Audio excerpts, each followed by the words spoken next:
So the other day at work, I made a comment that I don't have any fears about my husband cheating on me, and that was met with some chuckles and some people telling me that they thought I was a little naive, which I disagree with that. I think if you haven't built a marriage where you're confident that your husband or wife isn't going to cheat on you, that says more about your marriage than it does mine. And so I'm going to share a couple things that I and my husband have both found very helpful to get us to the point where neither of us worry about each other cheating. Like, there is zero concern from either of us that the other person is going to be unfaithful. One of the things we started when we were dating is that there was really no reason for us to be alone with someone of the opposite sex unless it was for work or school reasons.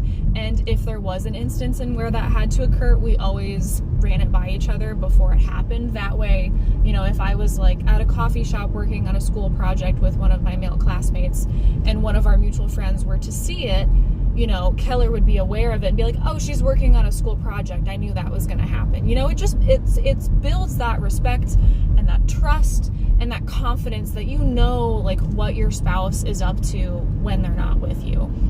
We also have each other's passwords for everything. Like, it is routine for me to be driving or for him to be driving and for us to hand our phone to the other person and say, hey, can you text this person back for me?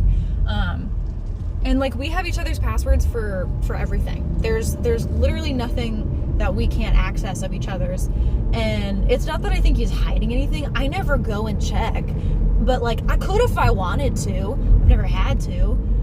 But that's just something that I feel like is a healthy thing to have in a marriage. Like, there really shouldn't be any secrets, unless it's a surprise gift. Then I may keep a secret for a little bit, but it's just so fun to surprise him. The other thing is, you know, we are routinely trying to make our marriage better and better. And so, you know, if we don't have time for a date night, like, we play a game during dinner or after dinner, or we'll watch a show that we like together, or, you know, we'll go on a walk, or we'll go see a movie or something. Like, there have been times where, you know, problems have arisen, like in any marriage, and we've been open to, like, okay, maybe we need to talk to somebody about this. We never got to the point where we had to, but we were open to it.